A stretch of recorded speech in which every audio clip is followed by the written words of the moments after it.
How to turn on daily screen time on TikTok.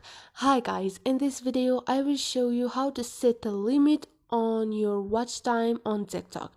So, it's so easy, just watch the video until the end. All you need to do is go to your TikTok, click on profile and click on those three buttons up there. Now click on setting and privacy and keep scrolling down until you find digital well-being and click on daily screen time. Click on set a time limit, like I'm gonna choose 16 minutes. It's perfect. And now click on turn on. Set the passcode. Set a passcode to use once you reach your time limit.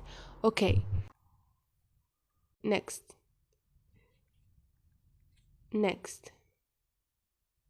I think this is the best thing on TikTok.